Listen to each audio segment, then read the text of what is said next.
umbilical, similar to what you saw in the suit room.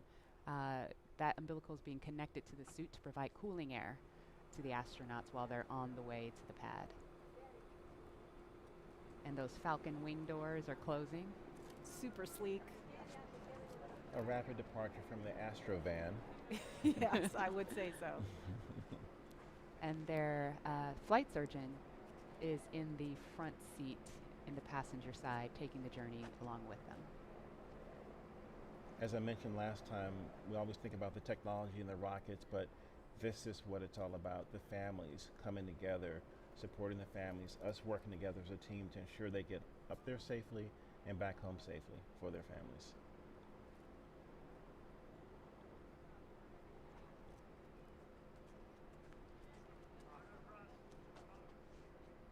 I couldn't hear everything they were saying, but I did catch Bob telling his son to be good for mom, make her life easy. As a parent, I appreciate that. See that prominent NASA meatball.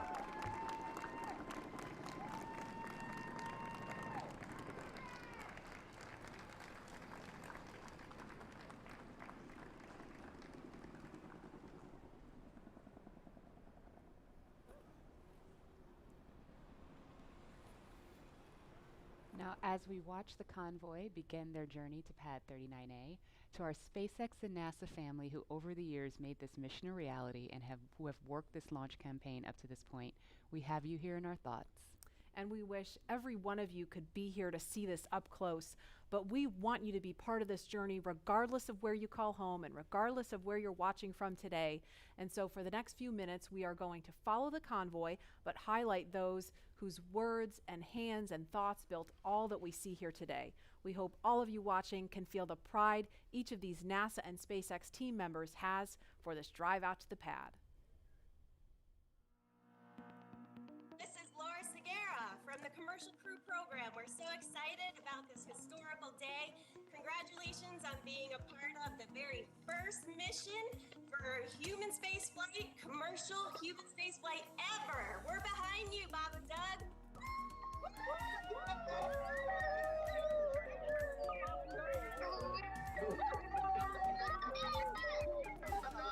I'm Nicole from SpaceX in Cape Canaveral, Florida. Congratulations to SpaceX for hitting another major milestone, and safe travels to Bob and Doug. Bob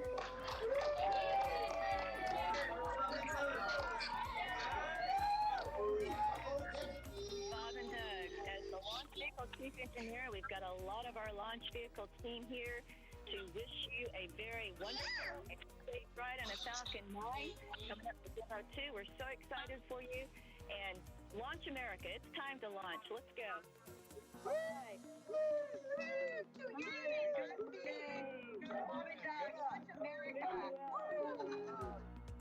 Hi, this is Perla from Hawthorne headquarters. We want to wish Bob and Doug a safe trip to the International Space Station. Go Dragon!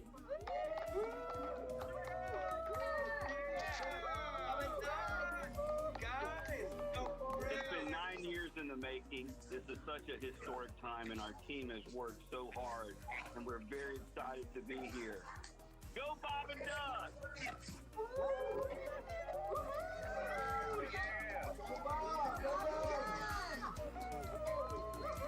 Hi, this is Sam from McGregor, Texas. Go Bob and Doug, go NASA, and go SpaceX.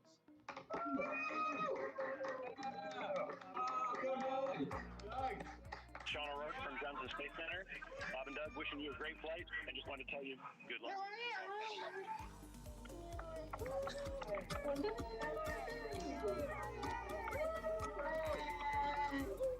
Hi, I'm Dustin Kamak with NASA Kennedy's Communications and Public Engagement Directorate, and we all want to wish Bob and Doug safe travels and Godspeed. You are both an inspiration to us all. Now, let's get out there and launch America. Let's do it. Come on, launch America.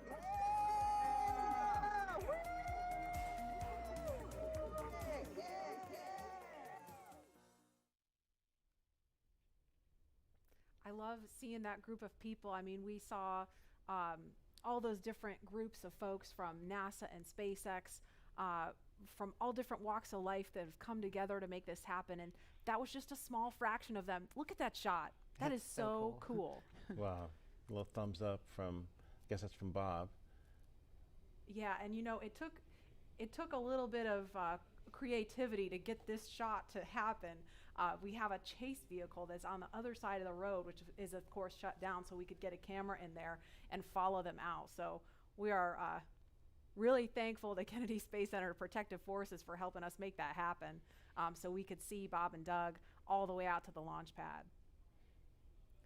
My ride out was a little bit different than what they're experiencing in this Tesla, because we had the Astrovan had bench seats on each side, and we could look across at each other as we were driving out. And it was moments where we would tell some jokes and look, but sometimes we would just look at each other, and we had such gratitude for having this opportunity to launch into space and to think about all the people that had a hand in helping us get in that vehicle to drive out to the launch pad, to get ready for this momentous moment. And I think that's probably, even though they're sitting, side by side, I think they're probably thinking of the gratitude and the people that have helped them get here, so that they can be on the, the pointy end of the rocket, getting a chance to go up to space. It's just a momentous moment. And they're listening to some tunes too, I heard, right, Lauren? Yeah. There are at least 3 songs on their playlist that are super interesting. The first is AC/DC's Back in Black. You know that one. Yeah, well, who doesn't? Right. Another one that they're listening to is the elevator music from the Blues Brothers film, The Girl from Ipanema. Oh, Leland. Okay. Got another career. That's enough. Career That's number enough. 3. That's That's enough. right. NFL, astronaut, musician. Yep. And of course, they are also listening to the Star Spangled Banner, the Army French horns version. Now, we didn't have tunes in the Astrovan. No? And I know that the Tesla has a really kicking stereo system. Is that still the custom stereo system that's in the Tesla? I haven't been in this one, so I don't know what they're rocking, but I'm sure it's pretty cool. And again, just for some perspective, they left the operations and checkout building just a minute ago, and so it's about a 9-mile drive from there to the launch pad. It takes them around 20 minutes, kind of depends on how quickly they're trucking. The other thing sometimes that you hear as you're in the convoy is the helicopter, the Huey helicopter flying overhead. And it's kind of also, you're thinking military, you're thinking really important things, and it's a moment that also kind of solidifies in you that, hey, something big is about to happen. And that whoop, whoop, whoop, whoop, the sound of that Huey is in your head, and it feels good that all these people are helping you get there safely. Yeah, I think we heard that actually coming by We did. this building earlier, because we were talking. I was like, I hope that's what I think it is. And it was pretty low because it was pretty loud. You could feel it, too. I did. I could feel it. I took this drive yesterday in my rental car, and granted it wasn't in a Model X, and I'm not an astronaut, but driving to 39A, that same route, and trying to put myself, imagine myself in that headspace, it was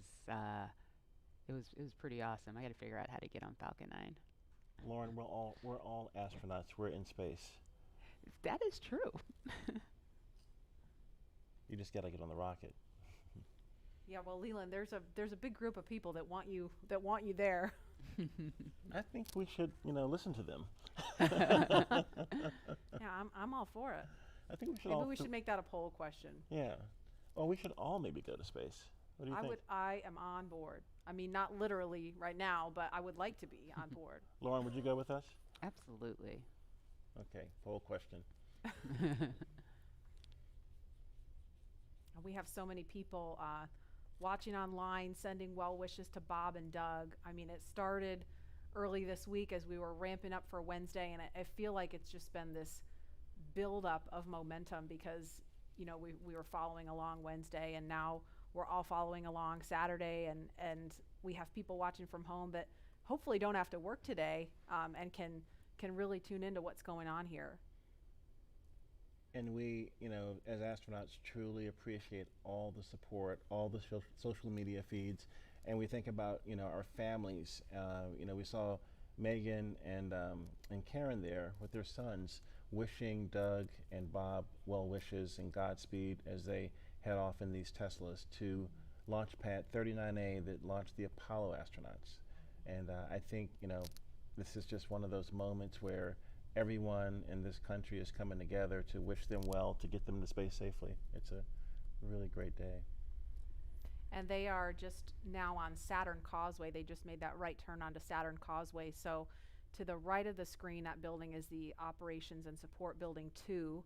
And on the left, it's out of view right now, is the Vehicle Assembly Building, that iconic building that processed the Space Shuttle and Saturn V rocket also. That's where that mobile transporter used to take out the Apollo Saturn V rockets and the Space Shuttle. It's just an incredible machine.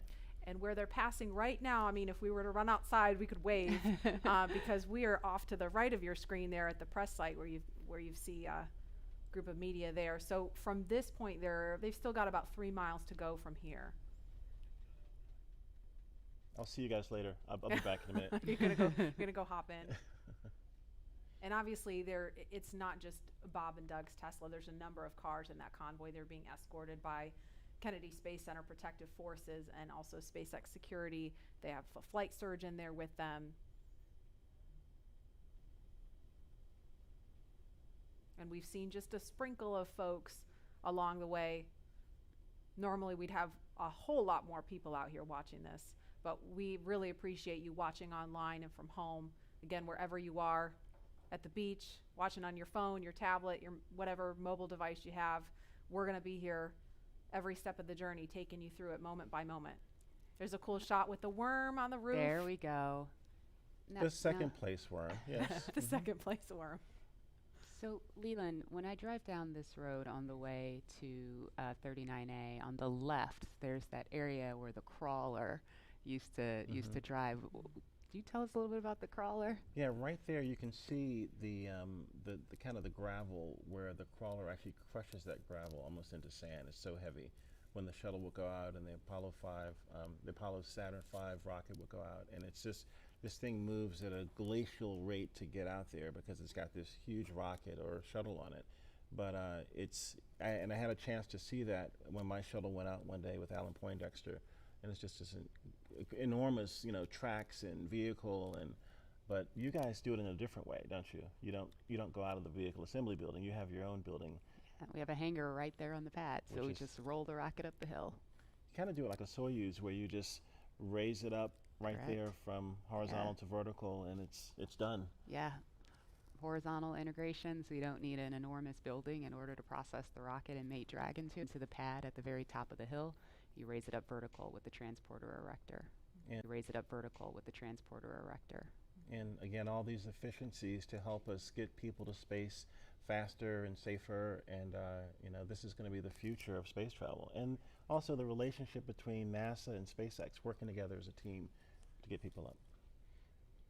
And at this point, the convoy is approaching pad 39A, and they're entering what is known as the BDA, or Blast Danger Area. Now, before any pad technicians, engineers, or astronauts enter that area around the launch pad, the SpaceX and NASA teams do an internal go, no-go poll to make sure everything is clear. This storied launch pad, which has been the beginning point for so many firsts, is the perfect backdrop for today's historic launch that marks a new first and a new era in human spaceflight.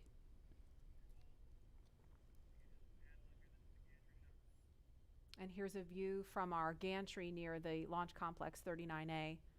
So we've got another view of the convoy going by here. If I had to count up all the cameras we have all over the place for this, I'd be here all day. That's a beautiful shot right there, looking at the Kennedy Space Center and Merritt Island and all of the nature around us. It's a big buffer from 39A so that we can be safe and launch our rockets off to space safely. Absolutely, and a lot of people don't realize this is a national wildlife refuge. I mean, I pass turtles on the way to my car every day. Yeah. Well, when we would run from the operations and checkout building, we'd have to watch out for snakes and for alligators, and so to be really careful about the wildlife. We used to have one who lived at 39A. Oh, really? Yeah, an alligator. Well, maybe we'll see him. We'll keep an eye out. Tweet at us if you see any. Did you name him Worm? Ooh, I was ahead of my time. I don't know how an alligator would feel about being called Worm, Leland. Yeah, well.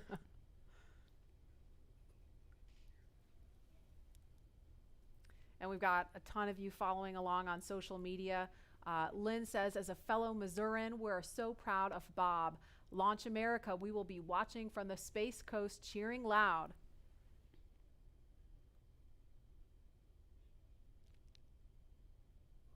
And another comment, Godspeed and good luck, Astro Behnken and Astro Doug, hashtag Launch America. There you see the SpaceX horizontal integration facility. It's on the left of the screen now. We saw the front of it from the other angle. Or I'm sorry, no, yes. There it is. I was getting my buildings mixed up, so it's on the right now. Yeah, bigger building. The other is the Falcon support building. It's where all of our offices are. And yes, you're correct. Thank you for the correction, Laura. There's our hangar. We process Falcon Heavy in there. There are other boosters in that hangar as well.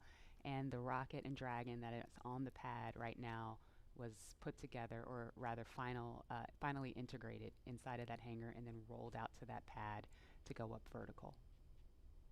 And there it is. That shot really gives you a sense of the scale of the Falcon 9 rocket. Those Teslas look teeny, teeny, tiny, making their way up there. And so as they make their way up to the pad, we're going to throw it over now to Hawthorne, where Jesse and Dan are watching the action. Hi, guys. Thanks, Marie. Yeah, really cool watching the Teslas pull up, driving on the launch pad just a few feet away from the vehicle. This is awesome and getting really excited over here.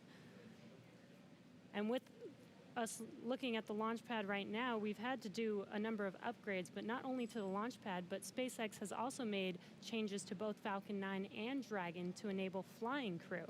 And a key update to this latest version of Dragon is its highly reliable launch escape system that is capable of carrying crew to safety at any point during the ascent of the rocket.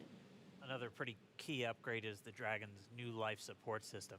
As you can imagine, flying humans requires keeping a habitable environment throughout the entire flight, and that means covering everything like providing breathing air, keeping the capsule at a safe pressure, keeping it free of contaminants, removing any carbon dioxide in the air, regulating the temperature, the humidity, all of these things, and also implementing that waste collection system, aka the toilet.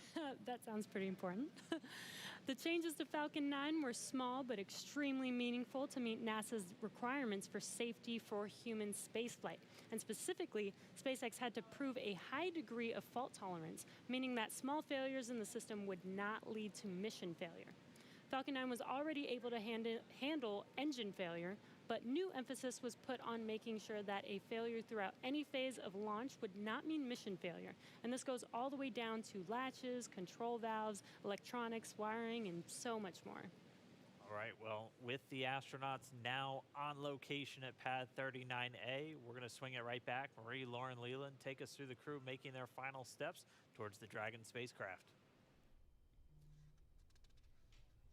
Sure thing. So we are looking again at Launch Complex 39A. Just a few seconds ago, we saw the Tesla carrying Bob and Doug pull up to the launch pad.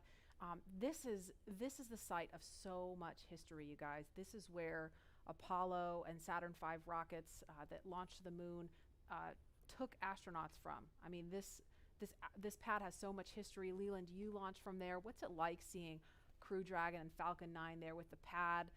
With all of the visual changes that have been made? I mean, what kind of emotions does this stir up in you? You know, when we got out of our Astro van, we stepped out and we just looked up to see this vehicle, and it was creaking, it was groaning, it was making noises, it was getting ready for us to enter it, to take us off planet. And you know, you get a chance to take a picture. Sometimes you stand there, you look there, you think about all the training you've done, all the preparation, and again, all the people that have helped you get there. And it's just a solemn, amazing moment for all of us. And there's another amazing drone shot. Lauren, you explained this a little bit earlier about kind of how SpaceX brings the rocket and capsule vertical. Now that we see it, can you kind of explain that again for folks who maybe missed that? Yes, of course. Dragon is actually processed a few miles down the road at Area 59, or Dragonland as we like to call it. We then put it on a truck and drive it all the way to the hangar where the rocket is. And so what will happen is we'll then we call it break over, where the vehicle's up vertical, we'll turn it sideways because the rocket is being processed sideways or horizontal into the hangar. Lift it, mate it to Falcon 9, and then roll up those hangar doors and essentially pull the vehicle in the transporter erector, which is the big white truss structure that you see there. All the fluid lines, electrical lines, and everything are connected to the vehicles via the TE, transporter erector. And they basically roll it up those rails. You can't really see them. You kind of see them in the screen, those rails. Roll the entire TE rocket Dragon assembly up to the very top of the pad, pin it into the pad systems, and then roll it up vertical. And we are about T-minus 2 hours, 57 minutes, 44 seconds and counting. In just a couple of minutes, we are expecting to hear a formal announcement that the crew is at the pad. Of course, we saw them pull up in the Teslas, and there they are. Looks like they've already gotten out of the car, and they are walking up to the elevator that will carry them all the way up to the 255-foot level, and then they'll have a couple of steps to get up to the level where the crew access arm is. I have the AC/DC song in my head as I see them walking up. You know what I was kind of jamming out to on my way in was ZZ Top, Sharp Dressed Man. Oh, nice. I was like, I don't know, that might be on my playlist if I were in there. But there they are, taken in the sight, craning to see the top of the Falcon 9 rocket. It's 230 feet tall if you round up, and then Crew Dragon is another 27 feet from the bottom of the trunk to the top of the nose cone. So when you're out there in person, it's really hard to describe just how large it is. Look at them getting excited. They're ready to get in the vehicle, get in the elevator, and make it to the top. There's some FOD he's picking up. Foreign object debris. Appreciate that. They're also wearing FOD covers on their shoes, by the way. Oh, really? Yeah. We want to make sure that they don't, track the inside of Dragon when they go in. And so right before they enter the vehicle, they'll remove the FOD covers off of their boots. You take for granted, all just the little details like that, all of the thought and preparation that has to go into literally every single piece of this operation. I love the makeover of Pad 39A with the sleek black with the white ticking and the lines, and it's a very futuristic look for this iconic launch pad. And to think what's been there before with Mercury, Gemini, Apollo, shuttle, and now the SpaceX Crew Dragon getting ready for a launch to the International Space Station. Rocket fuel still going through my veins. And we feel so honored to be able to launch from here. Oh, here they are. That's a really fast elevator. Yeah. I know, it really zips. That took them up to 255 feet in just a matter of seconds. They're removing their FOD covers? Looks like they were just maybe checking something on his boot or leg.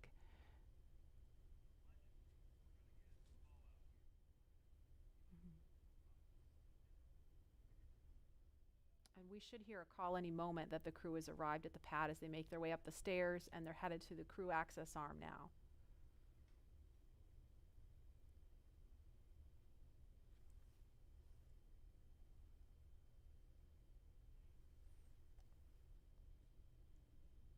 There's the worm again, popping.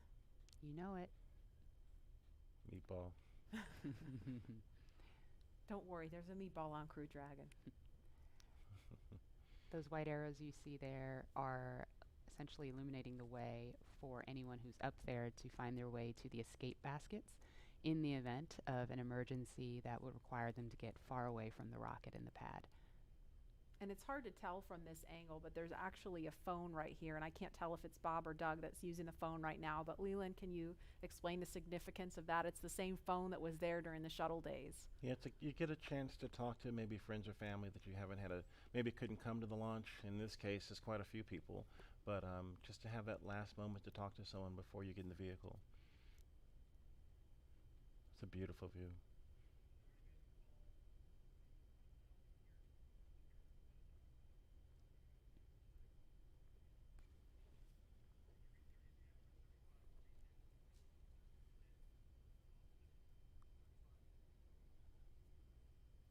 And we're watching the crew when they're done using the phone there. We expect them to be making their way into the crew access arm. And coming up at about T-minus 2 hours and 35 minutes, the astronauts will ingress, or that's a word we use to describe climbing into Crew Dragon. And we saw Doug do it a couple minutes early on Wednesday. They were a little bit ahead of schedule, so that time could be a little bit flexible. But that's going to happen with the assistance of the suit techs, and they will get strapped into their seats. And so with that coming up, we're going to head over to Hawthorne for a preview of what's in store for the future in space travel. Jesse? Thanks, Marie. Yeah, shortly after we begin to regularly fly NASA astronauts to and from the space station, SpaceX will also begin flying private passengers to station and beyond using Dragon.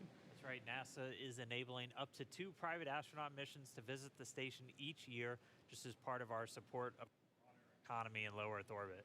It's one of the many ways NASA's working to just open up access to outer space for companies to manufacture products in microgravity, for any new commercial modules in space, and really just to enable more people to be able to explore the stars firsthand. And the more people out there exploring the stars, the closer we become to becoming a multiplanetary species. Earlier, we showed you a first-hand look at where you would train if you were to fly with us on board Dragon, but now let's take a peek inside of the spacecraft itself.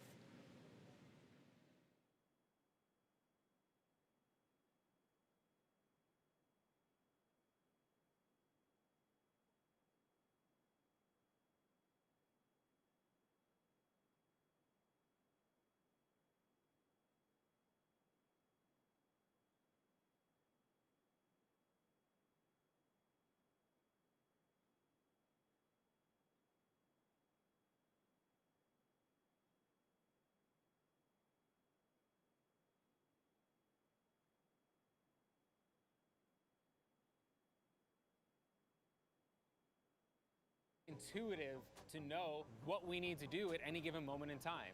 When I think about comfort for the astronauts, it's really every aspect of how you could interact with the spaceship that comes to mind. We have 3 different seat sizes. We even go so far as molding the foam around the astronaut's body so that there's not any pressure points, and it's just generally a pleasurable journey to space. Dragon is a spaceship that's all about safety and reliability.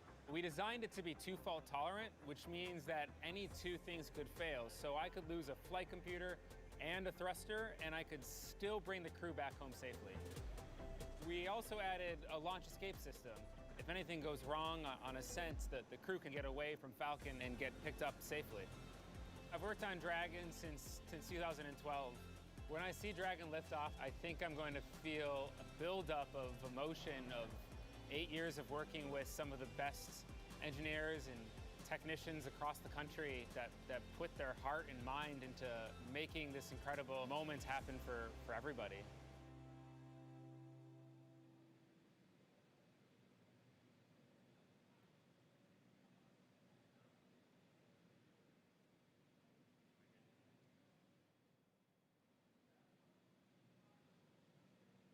All right, so that was a detailed look inside Dragon. Here's a live look at 2 astronauts about to climb right in. If you're just now tuning in, you're watching our coverage of the mission known as Demonstration Mission 2 or Demo-2. 2 days, SpaceX and NASA are going to be sending people into orbit on a mission to the International Space Station from U.S. soil for the first time since 2011.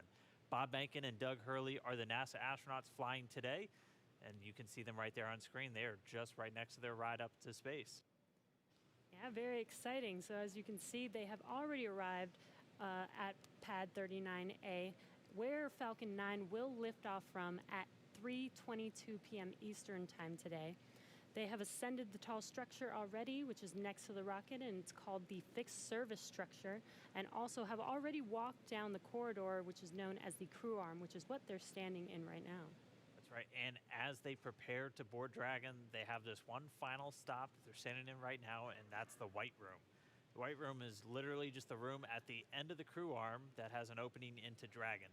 It is the last place on planet Earth Bob and Doug are going to be standing before they step into Dragon for their ride to the International Space Station. And the term the White Room was first used during NASA Gemini missions, where the room right before entering the spaceship was painted white. And as you can see, we've continued this tradition with painting ours white as well. And on Wednesday, they actually started a new tradition by signing the wall in the White Room. It's a fairly small area that has room for the crew and a few ground support members to complete cargo load at T-minus 24 hours and crew ingress at T-minus 2 hours and 35 minutes, which is coming up here shortly. And ingress is how we refer to the crew boarding Dragon. Also inside the White Room is a movable platform that just gets extended out to the capsule just to make that boarding process much smoother for the crew to climb into Dragon. As you might expect, it's also environmentally controlled. You can see kind of a big seal right up against the side hatch, and that's just done so Dragon can be open while keeping all the dust, dirt, and the Florida humidity out of the capsule, making sure it's pristine for the crew.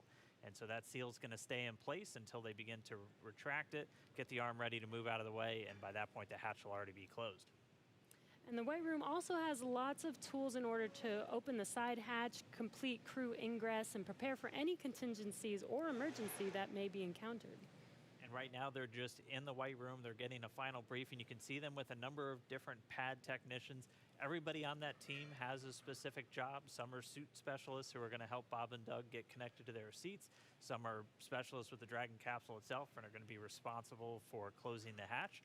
And we also typically have a photographer in there just to help kind of capture these moments as the crew gets ready. So right now we're watching and we can see them start to line up there. We'll see Doug Hurley go in first. And so he'll be the first one through the capsule. And he's going to be ingressing. That's just our spaceflight term for entering. You're going to hear a lot of these terms throughout the next couple of days as they make their way up to orbit. Ingress getting in, egress coming out.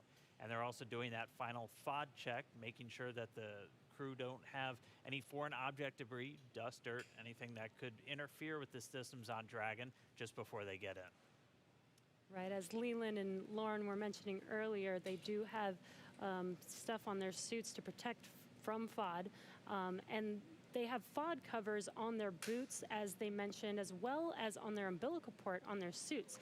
And that needs to be removed before they can ingress. Minutes. The crew has arrived at the White Room, and its ingress is in progress on schedule. Just listening into the nets and hearing those updates live. But yes, once the FOD check is complete, they can enter, which is happening live on your screen right now.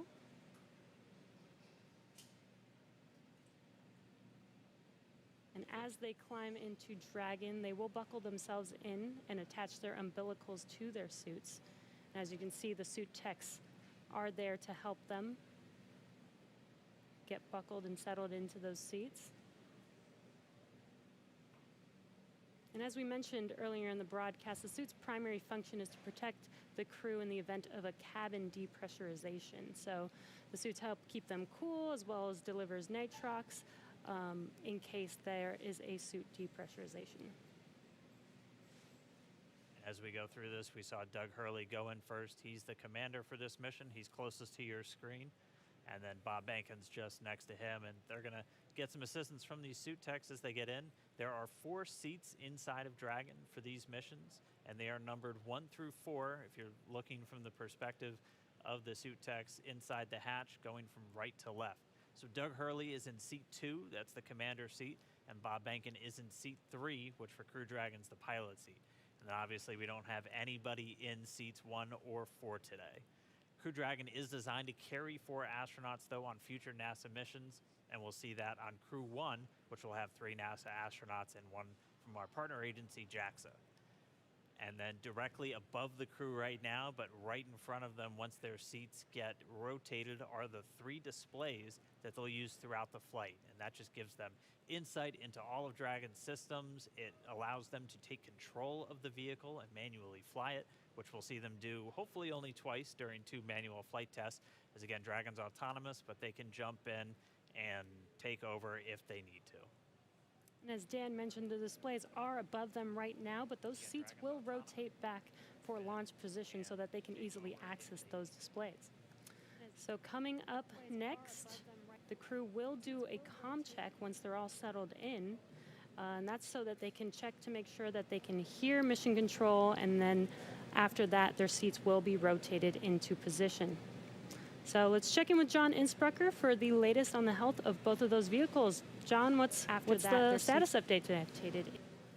We're at T-minus 2 hours, 43 minutes, and counting down for the launch of Falcon 9 with Dragon to the space station. As you see, the Dragon launch pad team has obviously arrived at the pad. They got there shortly after T-minus 4 hours, opened up the side hatch on Dragon, got ready for the arrival of the astronauts. We saw the crew come up the elevators, walk over and enter Dragon, and they're now getting situated inside the capsule. Now, the flight team is monitoring data from Dragon. They most recently have completed a command and telemetry check of the radio frequency system on Dragon through the tracking and data relay satellite network. Most recently, that looked to go well. There are no issues in work as we watch the astronauts getting situated in their seats inside the Dragon spacecraft. The Falcon 9 team is preparing for final checkouts and propellant load. Those checkouts are due to begin at T-minus 2 hours, some 42 minutes from now, when the launch crew officially gets on console in the firing room. All systems on Falcon 9 are currently go. The range continues to be green on the support side. The areas around the pad obviously clear except for the folks doing the entry into the capsule. Air and sea space are clear. We hear helicopter go by from time to time. The big concern is the weather forecast. We are continuing right now at a 50% probability of violation of the weather constraints. The big concerns are going to be the thick clouds, precipitation, possibility of lightning. I mentioned earlier, normally you get a strong sea breeze from the ocean that pushes inland and keeps the clouds from Central Florida from building up. But today the sea breeze is fairly weak, so we expect the thunderstorms will get closer to the launch pad. We're also checking downrange conditions. If there's a contingency splashdown of Dragon, we're looking at essentially the wave heights, lightning, rain along the trajectory. Right now it's marginal, but it is still go. We do expect that to improve slightly during the day. So fingers crossed there that the downrange weather looks good. But right now at T-minus 2 hours, 41 minutes as the clock continues to count down, all systems are go for launch. All right, thanks, John I. And as we watch Bob and Doug get buckled into their seats, I'm joined once again by SpaceX's Jessica Jensen, just to kind of walk through everybody what made Dragon a 21st century spacecraft. So first off, thanks for coming in today. I know you got to come in for a launch. That's always tough. Of course. Walk us through again kind of Dragon's life history. I mean, we have one in a clean room pretty soon right behind us. Walk us how we got to where we are today to have Bob and Doug climbing into that spacecraft. Sure. So SpaceX was founded to make life multiplanetary. That was why Elon started the company back in 2002. But also when he founded the company, we were a very small company for several years. And so we had to look for opportunities to, hey, how do you go from being a small company to actually putting people into orbit? So when NASA came out with the need to fly cargo to and from the International Space Station, we jumped on that because we said, hey, first, not only is carrying cargo to and from the space station cool, I bet we could actually then fly people to the International Space Station. And hey, for 8 years now, we've been flying cargo. Yeah. And then now we have transitioned over into flying crew and cargo together. So that's basically been the evolution of Dragon, and it's been awesome. And I know when we see Falcon 9, we get to talk a lot about reusability. Everyone is very familiar with the first stage coming back down and how cool that looks. Dragon is also designed with some reusability. In fact, you've flown Dragon multiple times, or you've flown Dragons multiple times to the space station. How does reusability factor into Dragon's life cycle? Yeah, so I'll actually talk a little bit about both, because one thing I think everyone always thinks about reusability and, hey, it saves money, or that's great, but reusability actually improves your reliability. So when we get Falcons back and when we get Dragons back, either after one mission or multiple mission, we can do all these detailed inspections on them. And that's super important because when you fly a vehicle, you can only have so many sensors on it. You can't put a sensor, every single inch of a rocket or a spacecraft. And there's already way more than I think anybody realizes. Exactly. But so, especially for rockets that wind up in the ocean, some people don't have any idea of what they actually went through. So the fact that we get all the hardware back, we were able to inspect literally every square inch of it and make small design changes that actually improve reliability for the whole fleet. So even though Bob and Doug are on a brand new rocket and a brand new spacecraft, those spacecraft are actually more reliable based on the knowledge we've learned from reusability. We've walked people through a lot of the new systems on Dragon. What are just some of the cool things that are maybe beneath the surface that people don't know about with Dragon? So I think one of the coolest things is the autonomous docking system. And what that is it's basically we have, GPS sensors on Dragon, but then we also have cameras and imaging sensors such as a LiDAR on basically the nose cone or the front part of Dragon as it's approaching the space station. And all these sensors are feeding data back to our flight computer to say, hey, how far away am I from the space station? What's my relative velocity to the space station? And then that feeds into the flight computer, which has algorithms written by our engineers to say, okay, based on how far away you are in your rates, here's how you fire the thrusters to most effectively get to the docking target. And I think that's just super cool. Well, I mean, we're all waiting for our cars to drive ourselves to work, and for Bob and Doug, that's exactly what it's doing for them. Exactly. And what I think is so cool is the computer does this just like flawlessly. It's easy. When I tried to do it, I failed miserably. I tried to dock Dragon to the ISS 3 times and I failed. Fourth time I got it. Good morning. And I will tell the public out there that on our website we actually have a Dragon ISS simulator, so you yourself can try and fire the thrusters and see how well you do. Maybe I'm just a bad driver, but I think the flight computer does a really good job. I think we all had fun with it. All right, well, we are just starting to hear. They're going to start up those comm checks with Bob and Doug. CDR, PLT, comm check, umbilical. So let's listen in. CDR, loud and clear. PLT, loud and clear. Core, loud and clear. Umbilical comm check complete. Stand by for ground station comm check.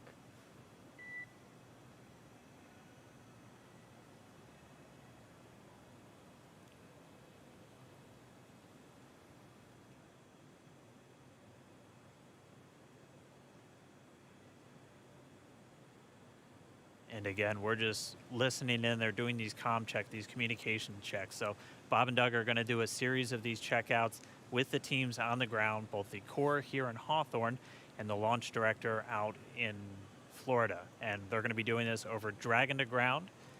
And they're also going to be doing it over the countdown net. Those are the 2 main loops or nets that you're going to hear going out. And they're going to be doing it through their different communications paths. We heard them do through the TDRS, or the tracking data and relay satellites. Those are those primary satellites that we're going to be used to talk to Bob and Doug throughout their flight and to send commands to Dragon. They'll also do it through ground stations. SpaceX has a worldwide network of ground stations that they're able to communicate with the vehicle. And that's what we'll be using to get video inside the cabin of Bob and Doug on their flight up. So if you tuned in the other day, this is one of the first things that they do once they get inside the vehicle, and this is just to make sure all the communication systems with the Dragon spacecraft, with the suits, everything are working. They're able to talk to and hear everybody on the ground. Dragon, SpaceX, comm check, ground stations. SpaceX Dragon, loud and clear. Core, loud and clear. Ground station comm check complete. Stand by for TDRS comm check.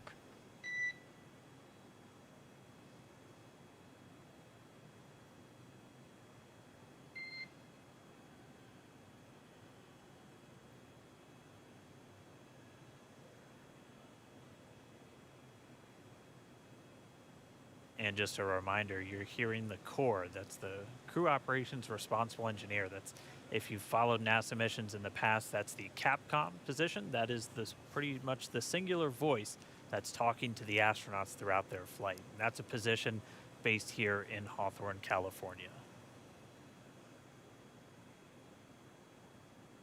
And you'll also hear Dragon, SpaceX, comm check, TDRS. SpaceX Dragon, loud and clear. Core, loud and clear. TDRS comm check complete. Stand by with comm checks with MD and LD in the launch configuration.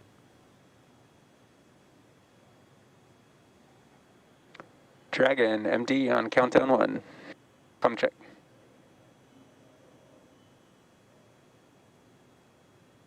SpaceX, Jason, loud and clear. Copy, loud and clear. Glad to have you guys on board. Stand by for com check on Dragon to ground.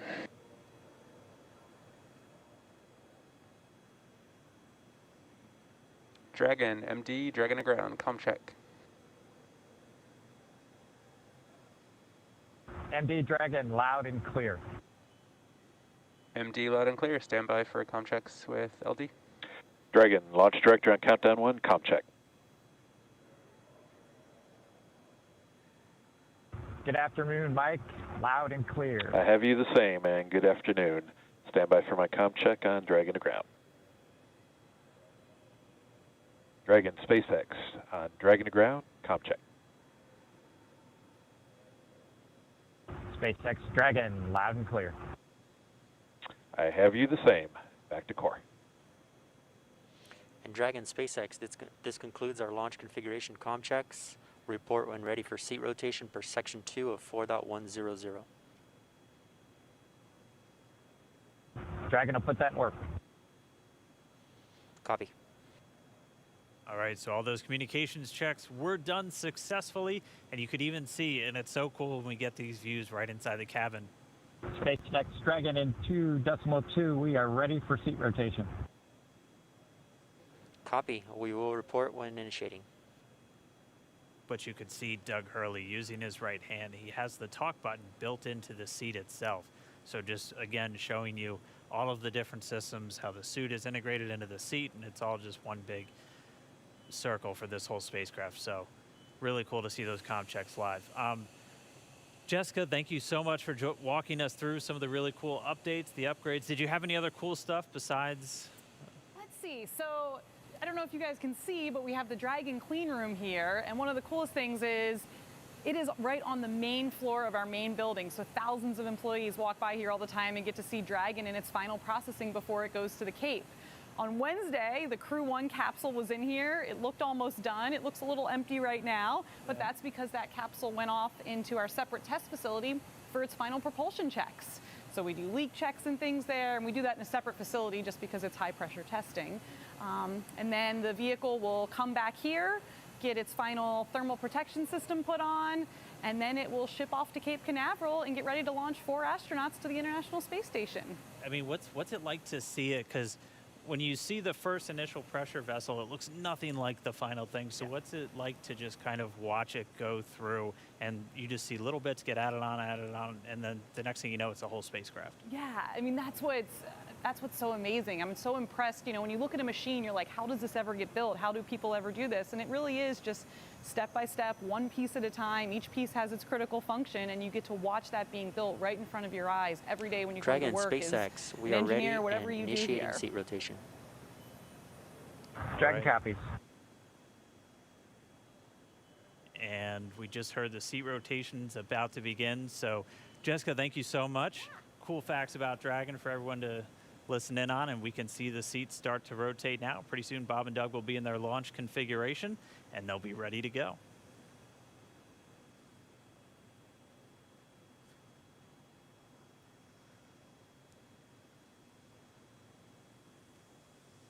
And we can see the seats slowly start to rotate. Again, they're in this down position just to make it easier to climb in and out of Dragon. They'll rotate to this launch position to put their backs a little bit more parallel to the ground. It makes taking the G-force a little bit easier for the crew on the way uphill, but most importantly, positions those touchscreens directly in front of them, which is just their gateway into Dragon. Dragon SpaceX, seats are in the launch position. We copy. All right, and confirmation the seats are in the launch position. Let's go down now to Gary in Mission Control Houston, where I know the entire JSC team is standing by and ready to see Dragon take flight today. Over to you, Gary. Thanks, Dan. Very much so. Great to see good comm checks from Bob and Doug, and that their seats have been rotated into their launch position. Here in Houston, Flight Director Zeb Scoville has pulled space station flight controllers, and all systems are go for launch from the space station side of things. Essentially, the station is prepared for Dragon to arrive 19 hours after launch. Chris Cassidy has completed his preparations for Bob and Doug to arrive. He's got a chance to view some of the broadcasts. It even said they were, quote, looking sharp. Flight controllers here will monitor the countdown, but really it's up to the teams in Kennedy and Hawthorne to get us to liftoff at this point. So we want to hear your comments as we continue to count down to launch. So let's go to the social desk now. Tahira. Thanks, Gary. So glad to hear that polls are go, at least on your end, and just hoping this weather just works out good for today's launch. I mean, people online are on the edge of their seats. We just checked numbers, and we are up to 1.1 million viewers right now. That's almost double when we checked last time. And right now, we also have Columbia, South Carolina is leading the viewership, so interesting to see how that changes. Let's take a broader look at the conversation online with this heat map of the United States.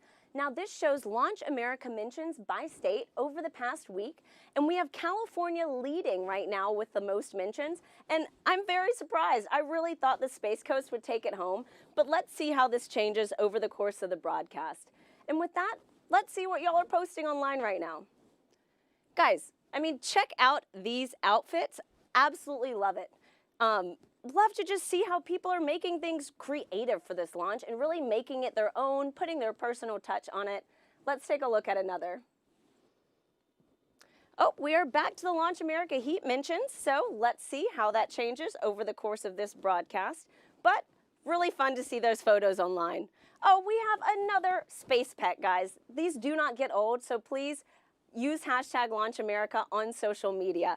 Right now, it looks like we have Catstronaut Boris, who is ready for his launch in the Crew Dragon capsule. I love seeing the pet owners unite for this mission. So like I said, definitely use that hashtag. We will be looking for it during the show. Marie, what's the latest at Kennedy? Thanks to Hero, we are at T-minus 2 hours, 26 minutes, 47 seconds and counting from liftoff of the Falcon 9 from the Kennedy Space Center here in Florida, carrying NASA astronauts Doug Hurley and Bob Behnken. You see them right now aboard SpaceX's Crew Dragon spacecraft. It's been a very exciting day so far. The crew has been up since about 8 o'clock this morning as they prepare to head to the International Space Station as part of this Demo-2 mission for NASA. And as we speak, the astronauts, as you saw, are inside Dragon and have completed their comm checks, so now they can communicate with the teams here on the ground. And their seats have rotated upright to their reclined launch positions, allowing them to see and access the display panel. And now they are about to, they initiate their own suit leak checks to make sure that their suit is in proper working condition before liftoff. And in just a little bit, at about T-minus 1 hour and 55 minutes, it could happen a little bit sooner though, we're running a little bit ahead of schedule, we will see the closeout team begin to close the side hatch in preparation for flight. And that's going to be one of the key visual milestones on the timeline to liftoff.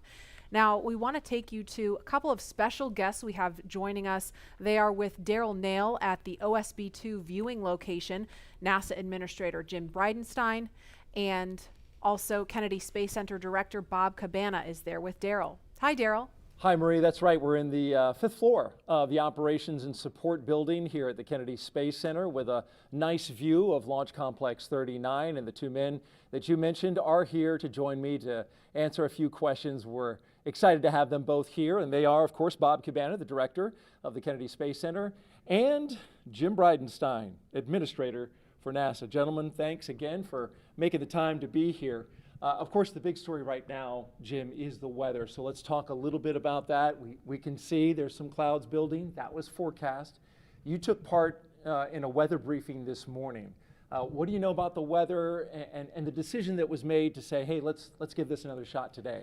Yeah, so what got us last time was the electricity in the atmosphere, and of course today there are in fact buildups. It doesn't look like there are thunderstorms at this time, but they are expected.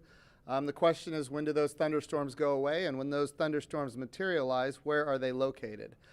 We are predicting about a 50-50 shot of going this time, but given the fact that we are in late May in Florida, we have to take every shot we can get. So It's not likely that in a couple of days it's going to be any better than it is today. So we are a go for launch right now, and we are hoping that the weather will hold up. We almost made it on Wednesday, and the trend is better today than it was on Wednesday. So we'll see. And I saw a forecast that said the clearing is supposed to happen right around 3 o'clock in the afternoon. So that's right. We're hoping that launches at 3:22, right. clearing, at the earliest 3 o'clock, at the latest 3:30. So depending on when that happens, we'll either be go or no go. But again, we're going to take every shot we've got. Also watching the downrange weather for a That's right. potential rescue in case there were an abort. That's right. So, we have these staging areas. When we go from the first stage to the second stage, that's a higher risk evolution. We want to make sure that in the case we have to exercise the launch abort at that point, that the weather is good. And of course, that's off the coast of North Carolina. The big thing there is it's great that we have a launch abort capability. The challenge is that launch abort capability includes parachutes. And with parachutes, you've got to make sure that you've got the weather to come down. If there are thunderstorms or downbursts or high winds, that's problematic for the parachute system. Right, and sea states as well, bouncing that Exactly. capsule around in the ocean. Bob, of course, you're an astronaut. You know what it's like to hit the reset button and do it all over again. Get into the spacecraft, get ready to go, only to be told, no, we're not going to go today. We're going to try it again. What's that like? And then tell me about the mindset as you have to kind of reset. Do you feel less anxious? Do you feel more comfortable the second time around? You know, Daryl, first off, my last flight, we counted down to 18 seconds and didn't go. Man, and when you get to 18 seconds, you're ready. Yeah. The key is, it's the training that we go through, all the repetition that we do. We practice everything, including scrubs. And just because you didn't launch doesn't mean you don't have something to do. So you got to go through those back out procedures. It's all done very professionally. Then it was out of the vehicle and into the Astrovan, back to crew quarters. And we had a positive attitude. We got a good night's rest. And we went through it again. It's a matter of doing your job. And these guys are well prepared. It's all part of what we do. Yeah, they stopped the count at 17 minutes, but you had it all the way up to just a few seconds. That's a big difference. And the truth is, the next night, actually everything went really better. The weather was bad the first time. I was kind of glad we scrubbed. And we scrubbed for an issue with the vehicle that they later sorted out. As it turned out, we wouldn't have had enough prop to rendezvous with the Russian functional cargo block. But the next night, it was just a perfectly smooth launch count. Everything just went like clockwork, and it set the stage for an awesome mission. I think you told the press before you walked out, I think you were over there at astronaut crew quarters, we're going today. I'm wondering where's the source of that confidence coming from?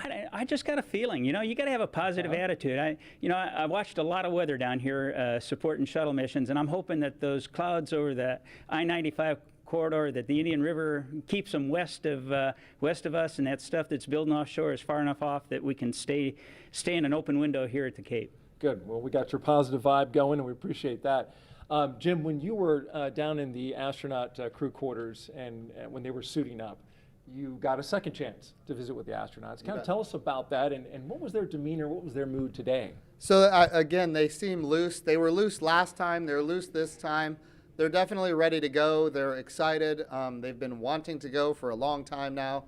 I'll tell you one thing that I thought was a little interesting is, Bob Behnken was making fun of Doug Hurley because on Doug's last flight, they scrubbed 5 times before launching on the 6th time. So Bob Behnken seems to think that Doug Hurley is the problem in this case. But to see them joking about that as they're getting suited up, ready to go, yes, they're trained, they're ready, but they're also loose, and that's good to see because they're going to have to be on their game when we launch. These guys are pretty impressive, Doug Hurley and Bob Behnken. I mean, Doug Hurley, an incredible pilot.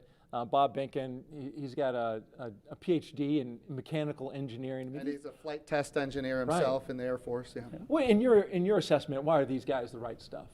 Well, this is a test flight, and we have great astronauts that are chemists. We have great astronauts that are botanists. We have really talented and diverse, a very very diverse astronaut corps in general.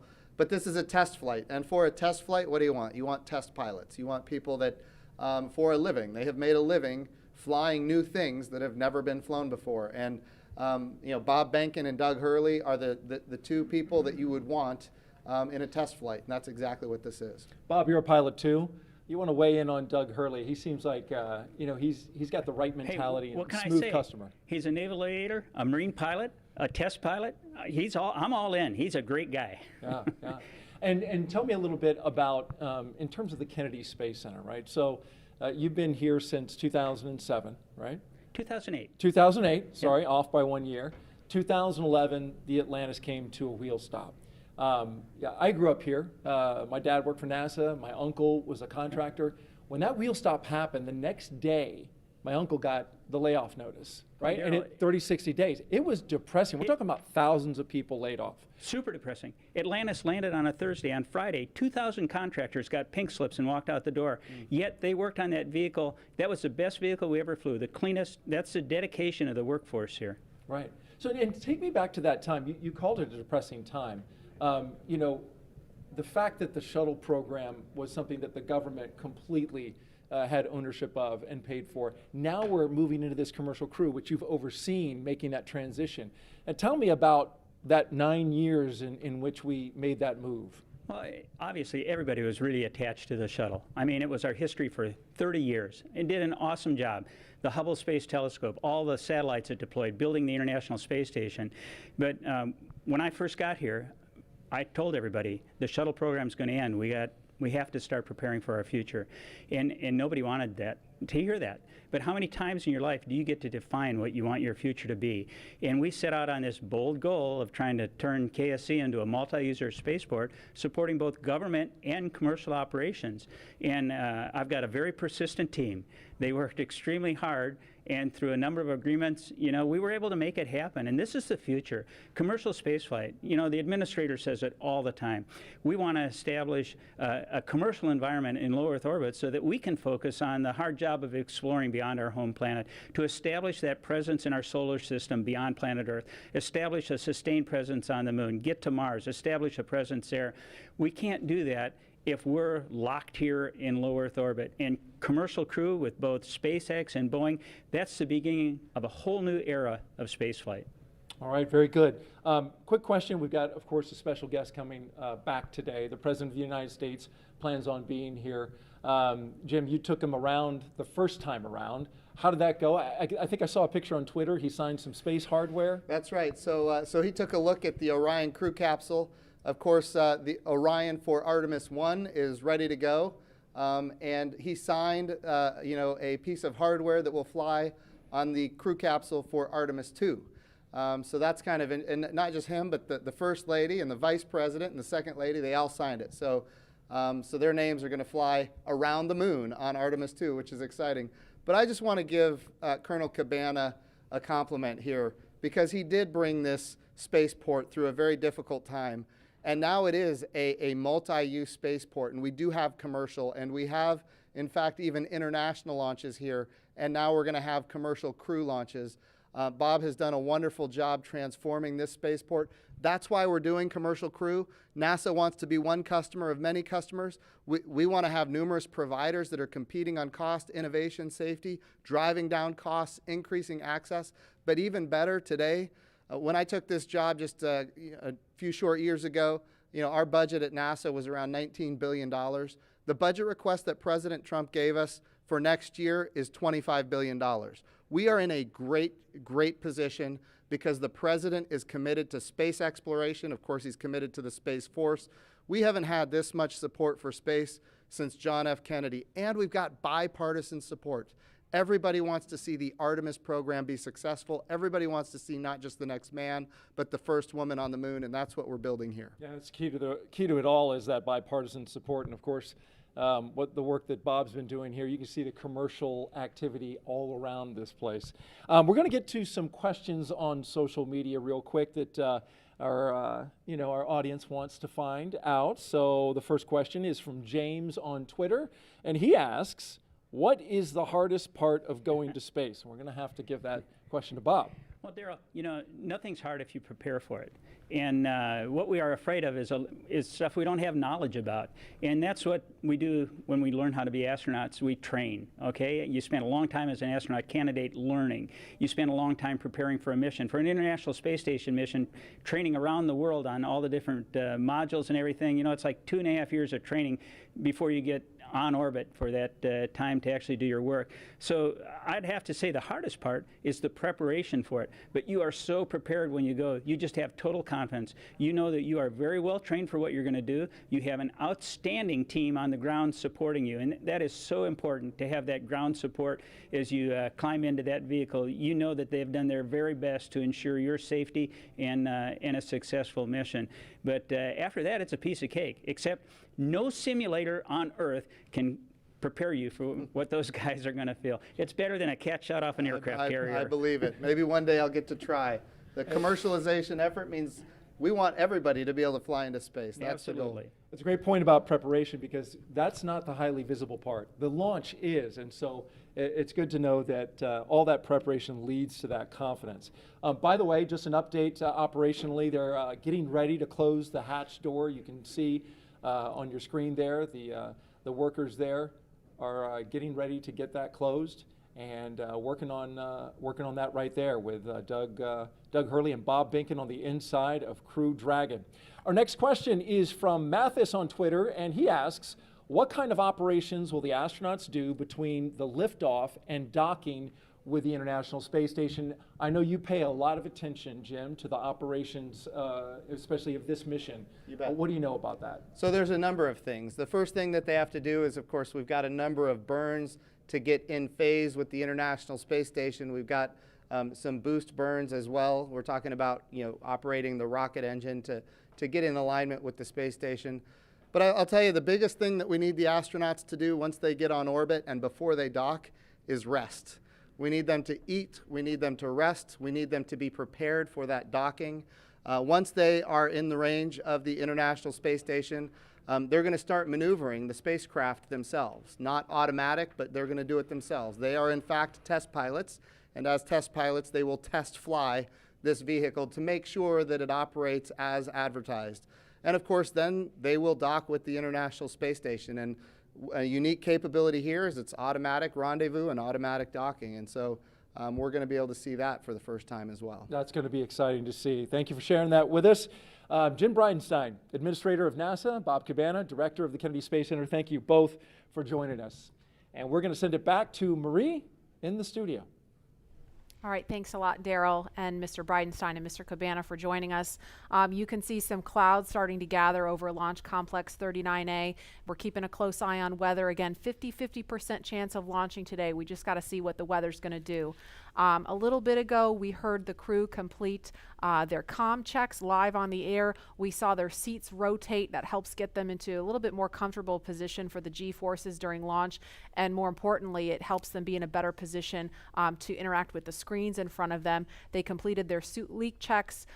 We saw during the interview just a few minutes ago the hatch begin to close. And so inside the white room there, the pad closeout team is in there still doing some work. That hatch closes, it's not as simple as just closing a car door. There's a process to seal it and check it and make sure that everything is sealed properly. Right, Lauren? Yeah, that's correct. If they haven't already started, one thing that will be coming up next is the leak check.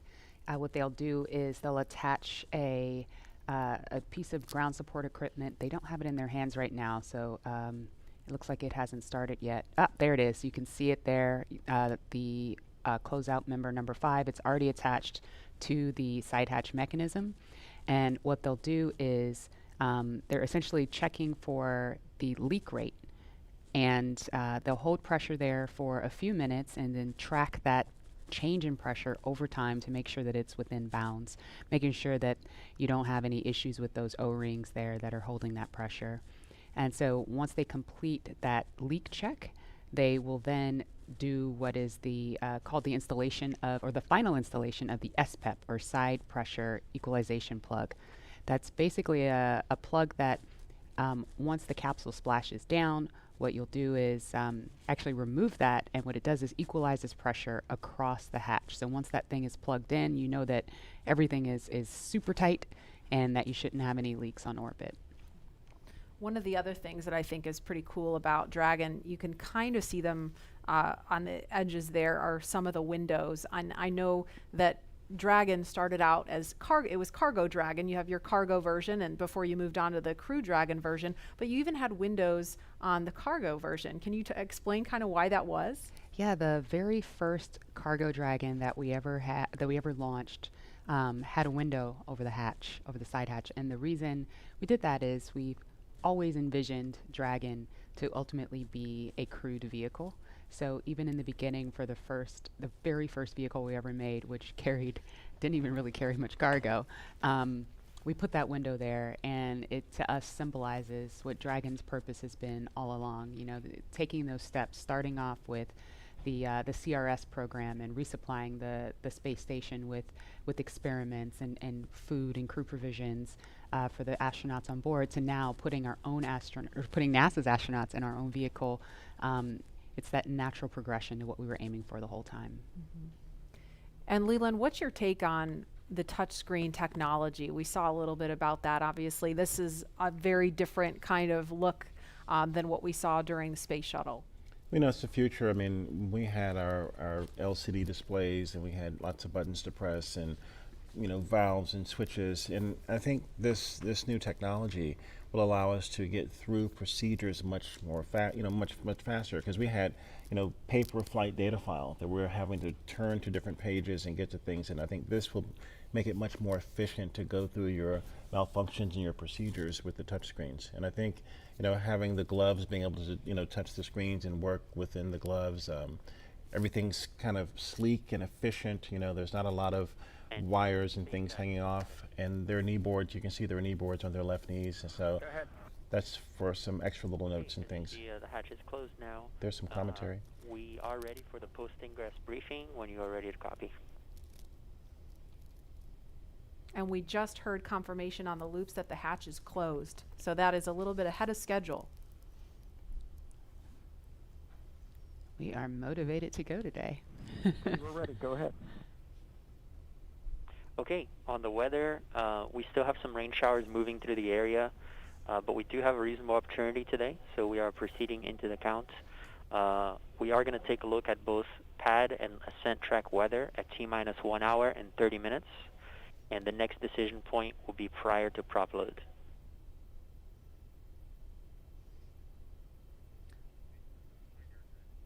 Okay, we copy. And on the vehicle health front, both F9 and Dragon health remains nominal with no items of note. So we just heard the weather is still iffy. Good news. Thank you.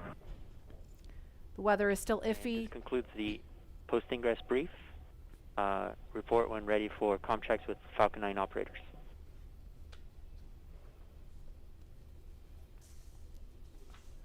We are ready for the F9 operators.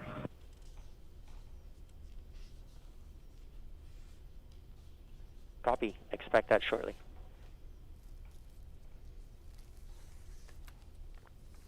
So when we hear that chatter pick back up, we're going to quiet right down so that you can listen into that along with us. But we just heard them discussing the weather briefly, still keeping an eye on that, but the next decision point is going to be before prop load. So we're going to press forward for now and then reevaluate before they start fueling the rocket. But in the meantime, it sounds like Falcon 9 and Crew Dragon are healthy, so the vehicle's in good shape, right? It sounds like kind of a little bit of a repeat from Wednesday, that we're just keeping an eye on the weather at this point. You can see on their left legs, well, in that previous image. Dragon SpaceX comm checks with F9, you can expect it in about 1 to 2 minutes. Dragon's ready. All right, on their left legs there, they have these satchels that are strapped to their legs. Inside are some crew provisions, including these tablets that you see that they have displayed there. You say, Lauren, those are tablets versus just knee boards that you can write on? Or the tablets are inside. Oh, they're inside. Yes. Okay. Okay. And so when would they pull those tablets out to use them? During the mission, Okay. while on orbit. Okay. And I don't know if it's coming, if the background noise is coming through over the air, but we hear the rain really picking up outside the studio here. So I'm kind of wondering if Bob and Doug are hearing the sounds of the rain clouds opening up over the pad.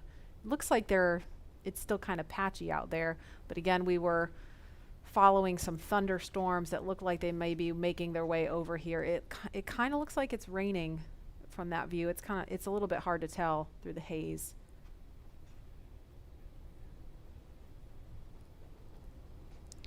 All right, launch is now just over 2 hours away. Tahira, you are there with the social teams. Now that the hatch is closed and the rain's picking up and all kinds of exciting things are going on right now as we count down and get into the last 2 hours of the count, I bet things are getting pretty interesting on social media. Hey, Lauren. I mean, yes, they are. So many different things are going on right now, and I think people online are just wondering what's going to happen with today's mission. I have TweetDeck open right now, and it is just scrolling with the conversation of people around the nation talking about today's launch attempt. We also just checked viewership, and we are now up to 1.4 million people watching this live broadcast, so really hope things look good with weather. And on that note, let's take a look at some of the things being said on Twitter right now. So it looks like, oh, we just have some more future astronauts. I really love seeing the young generation just getting mobilized, getting excited about today's mission. Looks like we've also got some Godspeed and safe travels for both astronauts today.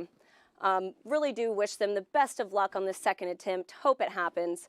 Some throwback photos, all from people visiting NASA's centers, and also just let's do this. I love this can-do attitude, and I just love seeing that people are still keeping the energy alive for today's launch.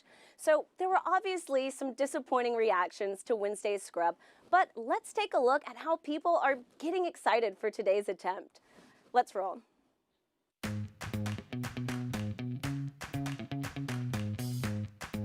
Ready for takeoff. Ready to launch America. 3, 2, 1, go!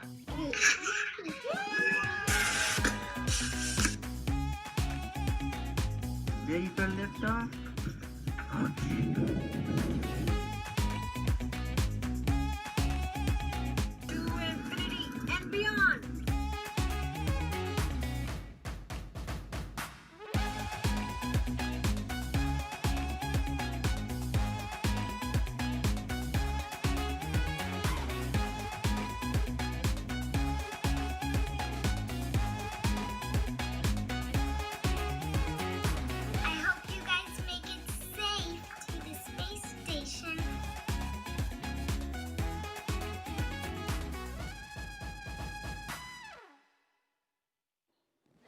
I mean, how fun is that video? I think I will definitely have to attempt the worm after this, but just really glad to see everyone in good spirits leading into today's second launch attempt, and I really hope everybody will have something to smile about. And with that, let's head back to Lauren. Lauren. Thanks, Tahira. So it looks like people are pretty stoked about today's attempt. Please continue to join the conversation by using the hashtag #LaunchAmerica across all the social media channels. Yeah, I really love seeing the little kids get excited. I know my 3-year-old is super excited. She's got an astronaut sleeping bag and Really? she loves to climb in it. Yeah, it's the body of the bag is a spacesuit, and then the head is empty where the pillow is. So when she gets inside, it looks like she's got a spacesuit on. So she loves it. That's the inspiration for that next generation of explorers going to take Doug and Bob's place one day. And I think we have some people out there that are so interested in our conversation about the worm and the meatball that they've created something called the worm ball. What? Yeah, I was checking my email during that because I emailed you guys the worm ball, and I was like, what is this? I'm having a hard time seeing it, but what is the worm ball? So it's a NASA meatball, which is, what it should be. Yes. Okay, look at Okay, it. There it is. all right, thank you. I need a visual. So they took the angular NASA logo and put in the worm inside of the meatball. Can you live with that, Lauren? You know what? That's a beautiful compromise. I'll take it. I'll take it. It's a nice marriage of the two. Oh, I love you, man. Yeah, so, truth. Truth. And There is another live look at Launch Complex 39A, and we have had the opportunity to share with you a lot about the SpaceX Crew Dragon sitting on top of Falcon 9, a lot about the crew themselves, and the significance of today as the official return, we hope, of human launch capability to American shores. But we would be remiss if we did not explain why this pad 39A is hallowed ground.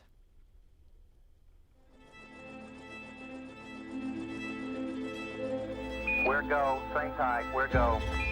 Altitude, velocity, light. Many of NASA's storied missions began their daring journey from the exact same spot on Earth. Launch Complex 39A at the Kennedy Space Center. This massive structure of steel and concrete has cradled rockets and guided each on their fiery ascent to space for over 50 years. There can be no launch without a launch pad, and this hallowed ground has a history greater than any other. Having evolved and been reshaped for each new era of spaceflight, it's alive with a heartbeat as strong as the first. Launchpad 39A came to life under the direction of project engineer Harry May as NASA ramped up its efforts to achieve an unprecedented calling. Why, some say the moon. Why choose this as our goal? And they may well ask, why climb the highest mountain? In 1962, Earth-moving machines sculpted its massive pyramid base to a height of 40 feet. Then, concrete was poured to hold it in place. To launch the world's first moon rocket, engineers cut a flame trench nearly the length of 2 football fields down the middle of the mound. It was then lined with heat-resistant bricks to deflect 7.5 million pounds of earth-rattling thrust, first felt on Apollo 8. Less than a year later, Apollo 11 launched from Pad 39A. And hundreds of millions of people around the world watched as it landed on the moon 3 days later. Nearly a decade after this Apollo era, 39A again took center stage with a new, one-of-a-kind spacecraft, the Space Shuttle. Millions of pounds of additional steel for service structures transformed the look, but not the purpose: human spaceflight. In all, 82 space shuttles blasted off from 39A until the very last. Start. T-minus 10, 9, 8, 7, 6, 5. All 3 engines up and burning. 2, 1, 0, and liftoff. The final liftoff of Atlantis on the shoulders of the space shuttle. America will continue the dream. Roger roll, Atlantis.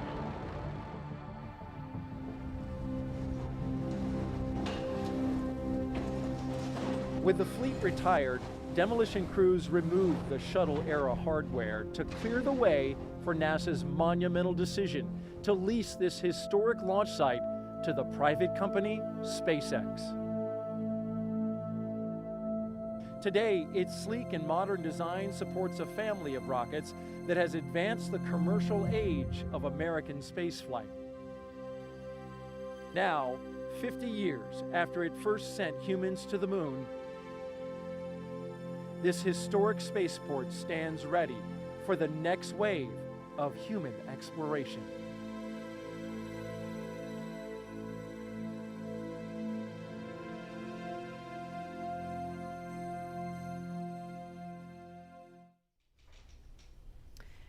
And we're looking live again at Pad 39A. We're looking at the pad closeout team. You can identify them by their numbers there, and we heard confirmation of the hatch being closed just a few minutes ago. So again, things a little bit ahead of schedule. And when I say ahead of schedule, I don't mean the launch time is changing. I just mean some of the specific milestones in the timeline. Those times are a little bit flexible, but that launch window remains instantaneous at 3:22 this afternoon. And Leland, you know, we just saw a piece about the history of Pad 39A. All stations, Chief Engineer, on countdown 1 for comm check with the crew. We're going to pause for that comm check. Falcon 9, guidance, navigation, and control. Dragon GNC on countdown 1, comm check.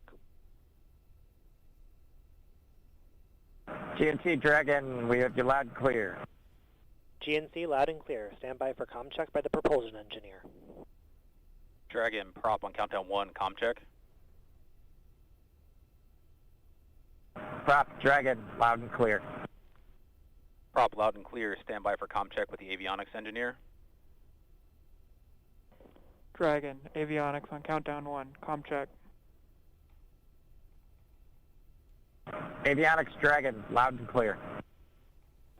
Avionics loud and clear. Stand by for comm check by ground segment engineer. Dragon ground segment on countdown 1, comm check. Ground segment Dragon, loud and clear. Ground segment loud and clear. Stand by for comm check by launch control. Dragon, launch control on countdown 1, comm check. Launch control Dragon, loud and clear. Launch control loud and clear. Stand by for comm check by the chief engineer.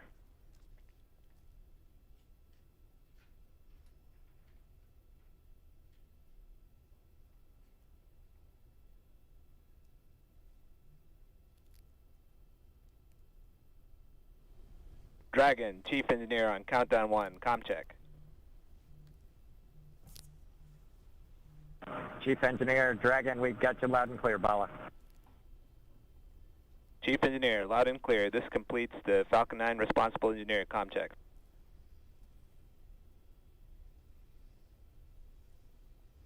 And we just saw a thumbs up from Doug Hurley. We listened to a series of comms checks there, and so everything. Dragon, chief engineer on Dragon to ground. Loud and clear on Dragon to ground. Loud and clear. Well, good luck, and let's see if the rain clears up. That sentiment is shared by all here. Do it. Copy that.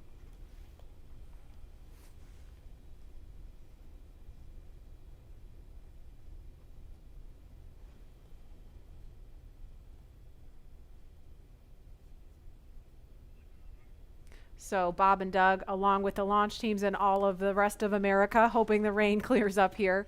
But as far as comms checks go, everything sounded pretty normal, pretty nominal there. So we're just waiting on the weather to clear up.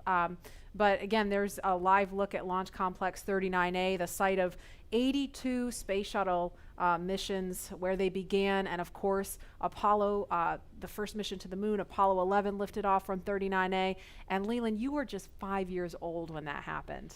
Take us back there. Marie and Lauren, I was 5, and I was the antenna engineer during the broadcast. I was the kid standing behind the black and white Sylvania television holding the rabbit ears, and my dad said, move to the left, move to the right. And I was trying to look around the television to see what was going on, but they said, no, don't move, stay there. So I never actually saw the actual landing on the moon, Neil and Buzz walking on the moon. And the next day, all my friends in my community were like, yeah, you want to be an astronaut? We just had this momentous thing. And I said, no. I didn't see it. I want to be Arthur Ashe, because Arthur Ashe trained 5 blocks down the street from where I grew up. And my dad talked about his excellence, his perseverance, his athleticism. And so it wasn't until I got to NASA, working as an engineer at NASA Langley, that a friend of mine said, you'd be a great astronaut. And I just laughed at him. And I didn't fill the application out, but another friend of mine got in, Charlie Camarda. And I said, if he can become an astronaut, I can become one. So I applied the next year and I got in the 1998 class. And I think about this, again, storied legacy, Pad 39A. I was there in 2008 and 2009, Space Shuttle Atlantis, the last one that came in with Doug and the rest of the crew. And it's just an amazing time to see this new era with Lauren, with your SpaceX Crew Dragon about to take off. I never heard that story. I've got a million stories. A million stories. Wow. And it's so cool that you do have a lot of these kids that are watching today who have never seen a flight, a human space flight from KSC before. And this is their first time. And I'm trying to remember back, I grew up in the shuttle era, and I grew up in Los Angeles, and I remember sometimes when the shuttle would land at Edwards Air Force Base, you'd hear those sonic booms. You hear the double sonic booms in school, and we all just knew, oh, that's the space shuttle. It was just a thing. We just knew about that. And it did make me sad that there's like an entire generation of kids who didn't grow up with that experience. And I'm just so proud that, today, hopefully, we get to provide that for kids and hopefully have more and more of these launches to the point where it becomes routine, hopefully never boring, but routine. And there's talent in every zip code, so we have to make sure that every kid has the opportunity to do these types of things. If they believe in themselves, then we give them the right tools that they can use to be in STEM fields. And we have a very diverse group of people up here working together to get Bob and Doug off safely. And I think more people that see this type of diversity will have a chance to say, I can do that too. Yes. Absolutely. And we have a lot of kids watching today, and we have an opportunity to hear from another really awesome role model, especially for the little girls in the audience. So we want to throw it over to Gary in Houston to talk to a very special astronaut standing by there. Hi, Gary. Hi, Marie. I have the distinct pleasure of being joined by one of NASA's record-setting astronauts and a recent resident aboard the space station, Christina Cook. Christina, thank you for joining us. It's great to be with you today. Christina, we're coming up on 20 years of continuous human presence on the International Space Station, and you were one of those humans. What's it like to see a new milestone like this launch unfold after so much history already? You're right, so much history indeed, and it's just been great to watch it all unfold. I think for me, the most exciting thing is how NASA is not only innovating in what we do, exploring the universe, pushing the boundaries, getting knowledge on the space station, bringing it back to Earth for benefits here, but in how we do it. We're innovating in the implementation of those goals and of our mission. And what that means is that bringing in the private sector, bringing in a commercial space economy for low Earth orbit means space is going to be more accessible and more innovative. And it's just an awesome new era of history to be able to witness. You hold the record for the longest single stay by a female astronaut in space. What's it like living aboard for so long? Well, it is truly a privilege every single day. I have to say it's a beautiful thing to look down on the Earth and to be able to kind of contribute to a space program that you yourself have held in such high regard your entire life. I would say that the biggest challenge going into sort of those longer times is remaining vigilant. The engineers make it so easy to live on board the space station. Sometimes you forget you're actually surrounded by such a hostile environment. So remaining vigilant both day to day to have that appreciation that you wake up with every day, and then also being vigilant, knowing that things could take a turn for the worse at any time, and you have to be ready to react to that. So it's a great privilege, but it also comes with great responsibility. You came to NASA after the days of the shuttle program, and you flew on the Russian Soyuz. What does it mean to have this private capability to fly astronauts to the station? Well, I think it's just a great innovation in terms of our partnerships. When we started out, it was individual countries pursuing space exploration. We brought in the international aspect of it, and now we're really folding in that commercial aspect, bringing the innovation of all of our American industrial power and recognizing that the more partnerships we have, the more accessible, the more innovative space exploration can be. So it's an awesome time, and it brings with it so much more capability into the program as well. So it's not only how we're doing it, but it's what it brings. We're looking forward to having this transportation from private companies. How does it help you do your job in space?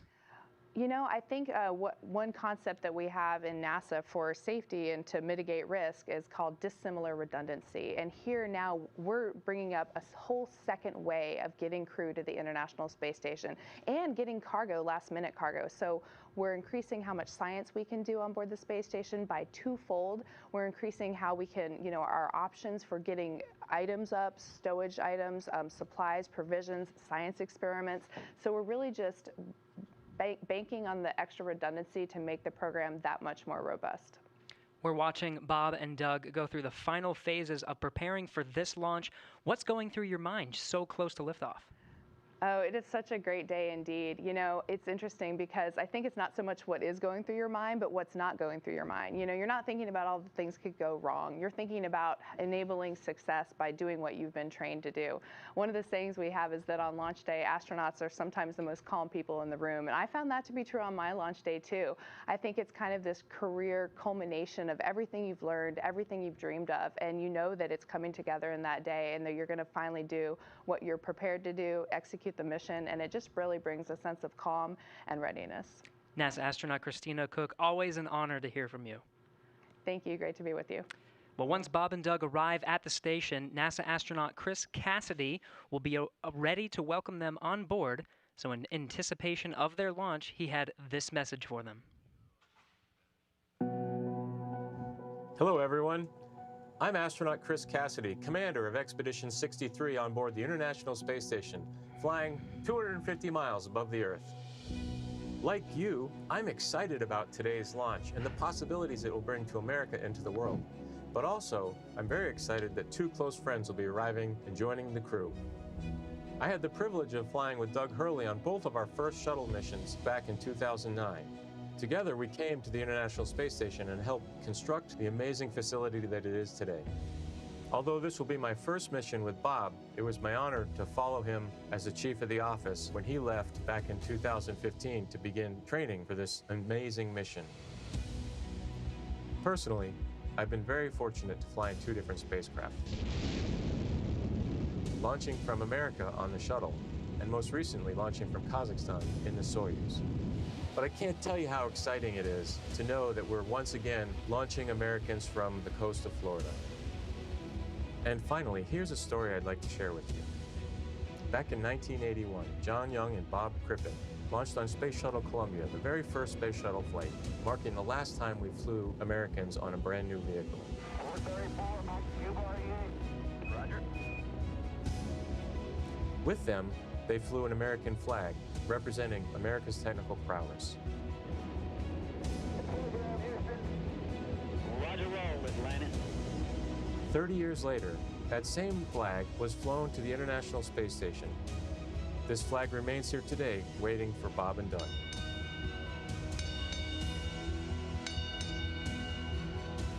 Our flag means so many things to our country, and this small piece of America represents what we'll be able to achieve together. We'll never stop exploring. And so Bob and Doug can take this very special flag home to Earth, where it awaits its next journey to the cosmos. In a few years, the first Orion crew will take this flag with it around the moon. All of this starts today. I'll be watching outside the window along with everyone else in America and around the world. I can't wait to look out the window and see my friends on close approach. Go Falcon 9, go Dragon, and go Bob and Doug. I'll see you soon. And there again is a live look at Launch Complex 39A at Kennedy Space Center in Florida, where we are T-minus 1 hour, 41 minutes, 58 seconds and counting from liftoff of the Falcon 9 rocket carrying Crew Dragon with astronauts Bob Behnken and Doug Hurley strapped inside. We can see some raindrops on the screen there. It looks like rain coming down at the pad, but we're still monitoring weather, and it sounds like there's going to be another decision point before they start fueling the Falcon 9 rocket, which is scheduled to happen at about T-minus 35 minutes. So we just heard a little bit about where they're headed. If the weather cooperates today, to the International Space Station. Leland, you've been there twice, and I know just from what you've told us, it's this Leviathan in space and the site of so much important work and partnerships happening. Right. Chris Cassidy is up there floating in the Columbus laboratory that I installed, or our team of us installed on STS-122. And I think about, using this robotic arm that was made in Canada. The European Space Agency built the Columbus laboratory, and my job was to use that arm and attach it to the International Space Station. And as it was getting closer and closer, the motion just stopped. And I'm like, what is going on?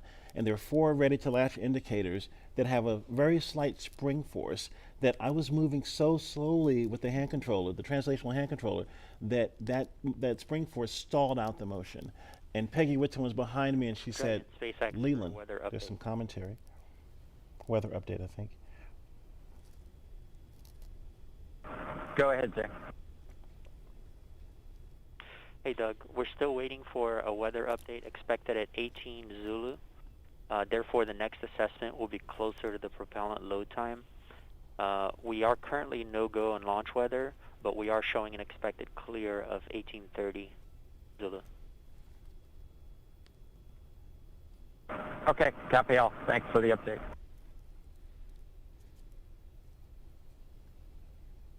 So we just heard if they were to launch right now, the weather would be no-go. However, it sounds like there may be an opportunity if the weather clears, as it sounds like they expect it may. So again, we're gonna keep listening as we continue talking. If we start to hear any kind of chatter, especially if it's about the weather, we're gonna do our best to quiet down so that we don't step on that and everyone can hear it along with us.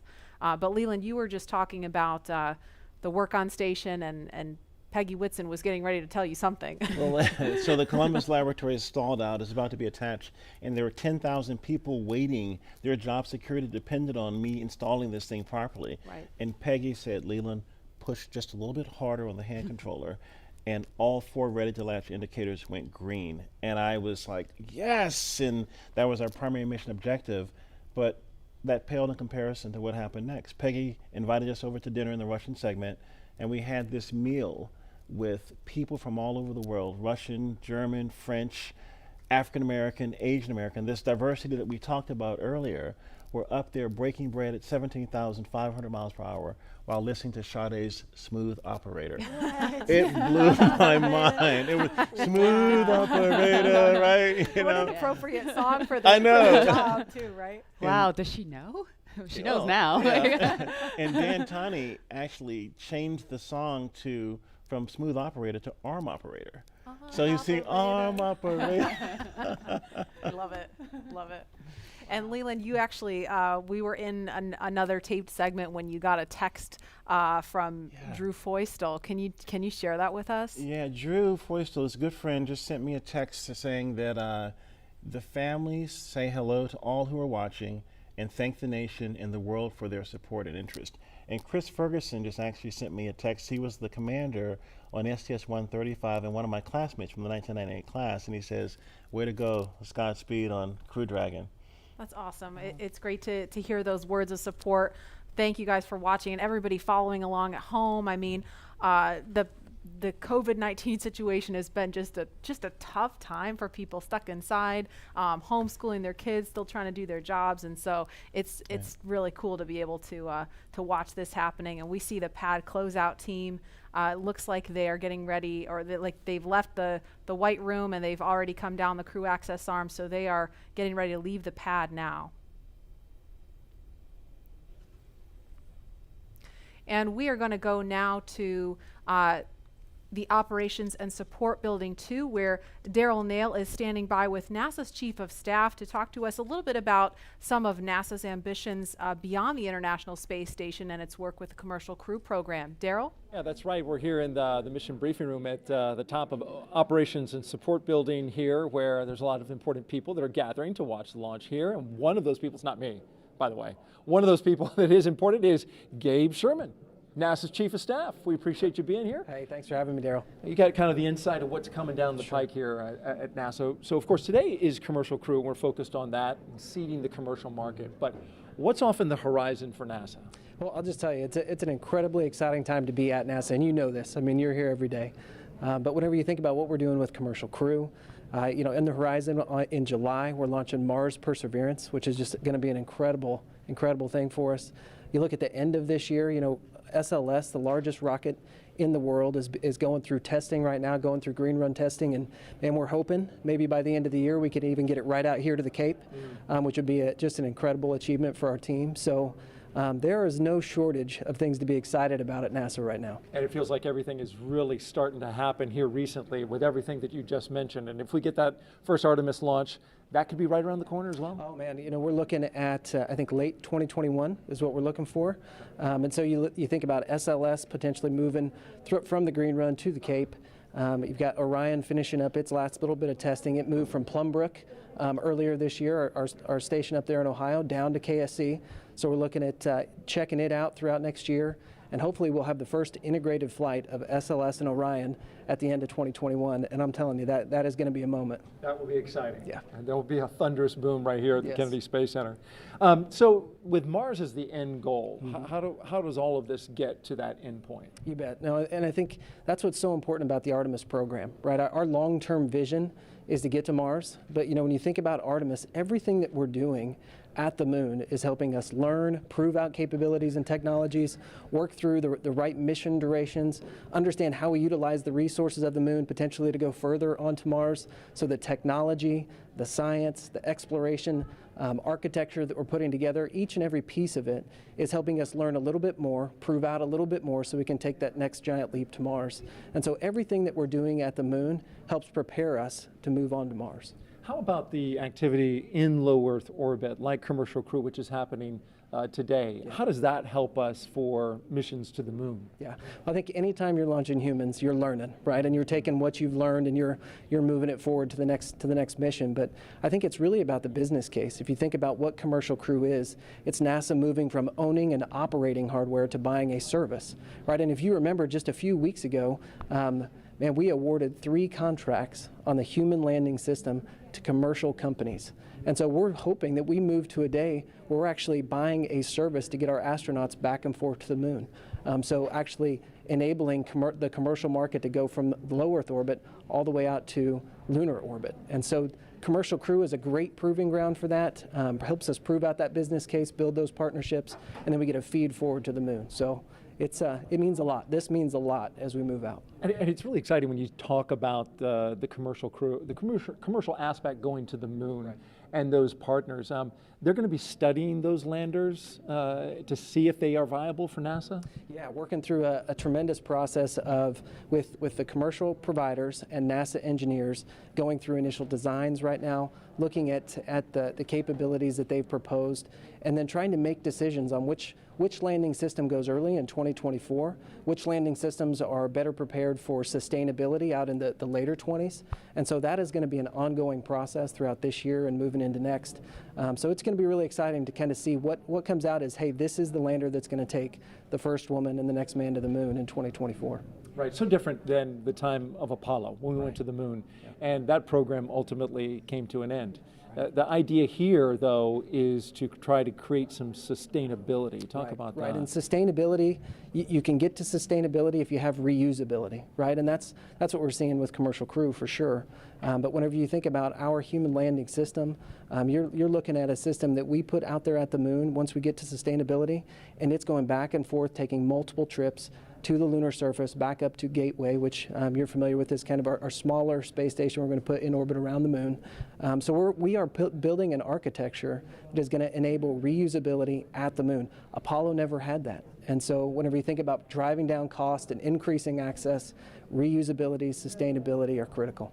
So you get to see everything from a very high level at NASA. What's it like for you personally, I'm curious, to be here at the Kennedy Space Center to watch a launch and to just see this amazing facility where all of this activity happens? Yeah, I think sometimes people think since I work at NASA, I'm around this stuff all the time. I'm not, right? I don't get to come down here nearly as often as I'd like. So it's just as exciting for me as it is for anybody else in this room. When you think about all the hard work that our team has put in to get us to this day, to actually come down and be a part of it with them, is it's just overwhelming and incredible. So we're just a little bit excited. All right, Gabe Sherman, NASA's Chief of Staff. We appreciate you joining us today and enjoy the launch. I certainly know you will if we're able to get that one off. We're going to toss this back now to Hawthorne, California. Joining us now is SpaceX's Lars Blackmore to discuss SpaceX's future ambitions to visit the moon and Mars. Thanks for joining us again today for a second round. You're welcome. Could you tell us just a little bit about your background and what you do here at SpaceX? Yeah, well, I'm in charge of entry and landing for Starship, which is SpaceX's next rocket after Falcon 9. And before that, I worked for many years on the same thing for Falcon. So hopefully today you'll see another one of those landings on a drone ship. Awesome. And speaking of that, what role does reusability play in getting people to the moon and Mars in the future? Well, it's really all about making human space flight affordable. And what you want for that is a 100% reusable rocket. Now, Falcon is only partially reusable, but Starship is going to be 100% reusable. And we've actually already started working with NASA on using Starship to send astronauts to the surface of the moon for the first time since 1972. Not only that, Starship will be refuelable on orbit, and the combination of those two things will let us send people basically anywhere in the solar system with more payload for less money than I think people have really been contemplating. I think for the first time, we can seriously talk about things like lunar bases, or what SpaceX cares about most, a self-sustaining civilization on Mars. Right. So what you're saying is I will have an opportunity soon to get on board one of those spaceships. I very much hope so. Yeah. So speaking of reusability and landing, I know you mentioned Starship will be refuelable in orbit, but Falcon does come back and land back on Earth.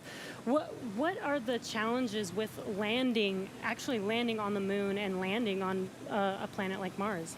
Yeah, well, you can't land like a plane, because the moon and the Mars either have no atmosphere or have a very thin atmosphere, and even if you could, there's no runway that someone's built for you. So that's one of the reasons that we do propulsive landing on Falcon, because we want to figure out how to do propulsive landing. That fundamental architecture works on basically any planet. If you have no atmosphere like the moon, you do a propulsive landing burn all the way. If